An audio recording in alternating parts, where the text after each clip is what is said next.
to NECO Connection. I'm your host, Virginia Grammaroso, and joining me today is the head cross-country coach at North Central College, Al Carius. Al, thank you so much for joining us today. Thank you. I'm very honored to be here, and thank you for clapping before I even started, so thank you.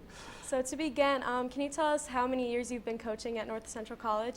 Well, you made me count a little bit earlier, but if I counted how many years I've been here, it's 51 years I've been at North Central College. So this is my 51st year. And how many national titles have you won in that period?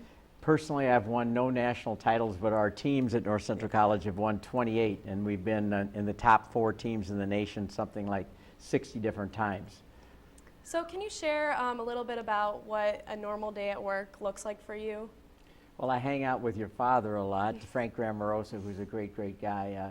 We've got a team of coaches that work together, and I start out, I get up very early in the morning, 5 o'clock in the morning, and I'm at the college at 5:30. I run on the treadmill for a half an hour.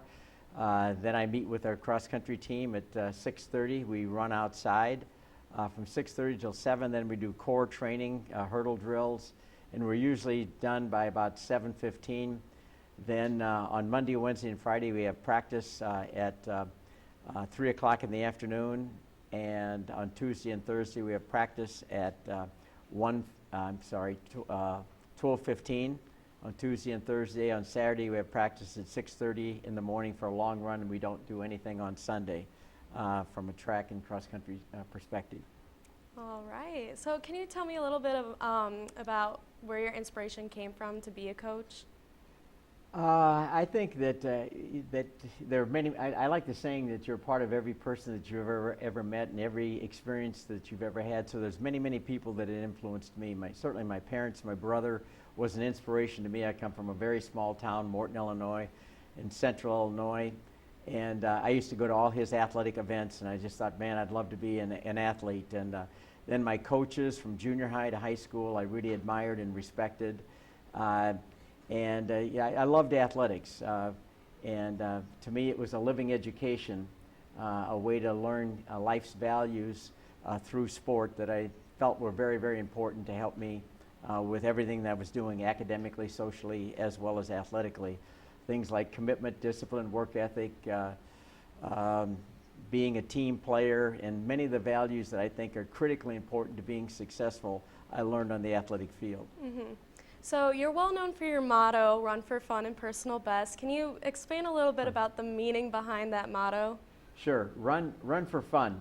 I can tell you a little story. I like stories. A great mentor for me, he was an Olympic coach for a guy by the name of Jim Ryan. He was the first athlete to ever break 4 minutes in the mile in high school, Jim Ryan. And you can picture yourself going to one of the biggest events of your life.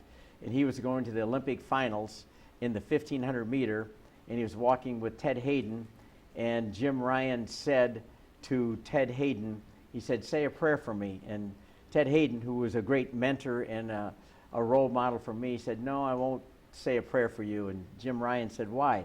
He said, "Because I'm going to save it for something really important. You know, save prayers for people that have cancer, people that are in hospitals, people that are homeless, people that have great difficulties, but being in a track meet should be fun. You don't pray for victory.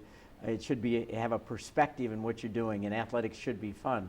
So the run for fun means that to me, that it's just a perspective that we're involved with, and it's not something that's critically important. It should be fun. And another part of that story that I really like, there's a guy by the name of David Litzenheim, who ran for University of Wisconsin Stevens Point, and he was picked to win the 800-meter national championship his senior year. And a reporter came up to him, someone like you, said, "Hey, David, aren't you nervous about being picked to win the national championship in the 800-meter?" He said, "No," he said, "I'm not nervous at all about that." He said, "I was nervous when I was in Afghanistan," and he was in the service. "When I was in Afghanistan and people were shooting bullets at me, I get nervous about that. But going into a track meet is not something to get nervous about." So it's a perspective that you have. Personal best, the part of that is that we had a young man by the name of Dan Seward years and years ago. He was competing in the throws, the javelin, the discus, the hammer, the shot put at North Central College in one of our great big meets at the end of the year. And I heard from one of my athletes say, "Hey, did you hear about Dan?" I said, "No." He said, "Well, he won the shot put." I said, "Well, that's great. When I see him, I have to congratulate him." And then later on, somebody else said, "Hey, did you hear about Dan Seward?" I said, "Yeah, he won the shot put. Yeah, but he won the hammer too, instead of meet record." I said, "Well, I can't wait to see him." A little bit later, I saw our sports information director, Marv Meintz, and he said, "Did you hear about Dan Seward?" I said, "Yeah, he won the hammer, the shot put, and he's in the discus right now. I think he's leading there, and I can't wait to see him." He said, "Yeah, you know, he's leading in that." And I finally saw Dan Seward, and I said, "Dan, congratulations." And here's a key point. You got to listen closely to this. He said, "Yeah." He said, "I got a personal best in all of my events today." In other words, he wasn't comparing himself to anybody else. He wasn't comparing himself to an artificial standard. He wasn't trying to qualify for nationals. He was trying to be the best that he could be. And in my opinion, that's what we're put on earth here to do, is challenge ourselves to be the very best that we can be academically, socially, athletically, and spiritually. And you're not competing against anybody else. You're competing with your teammates, with your classmates, to help you to be the very best person that you can be. One of my favorite sayings, I think, is from Emerson. I think he said years and years ago, he said, "The hardest thing is to be yourself in a world that's trying to make you into something that you're not." I think my message to young people is that their goal should be to be the best that they can be and not worry about how they necessarily compare against anybody else. Oh, that's amazing. Thank you so much for sharing that.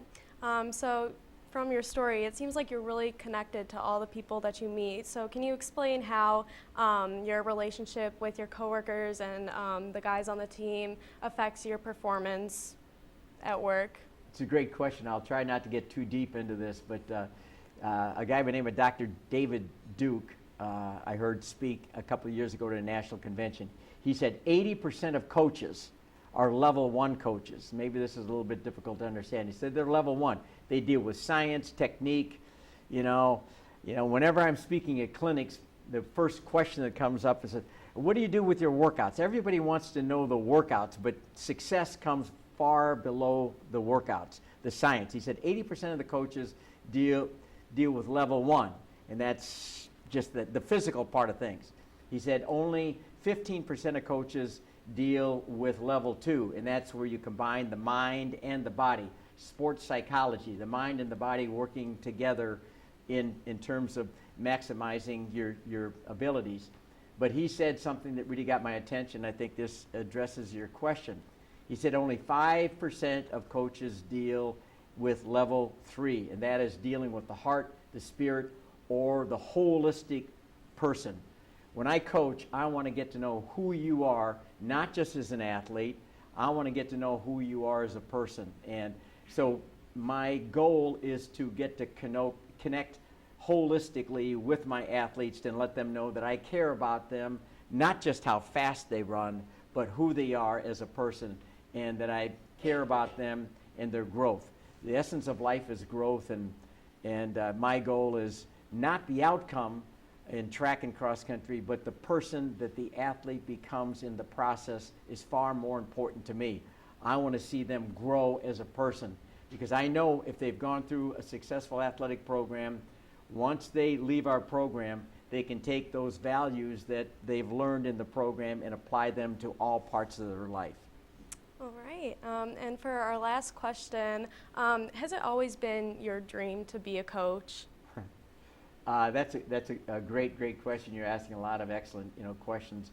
No, when I started out, I think when I was your age, I was going to be a physical therapist. Then when I went to University of Illinois, I was going to continue to be in physical therapy.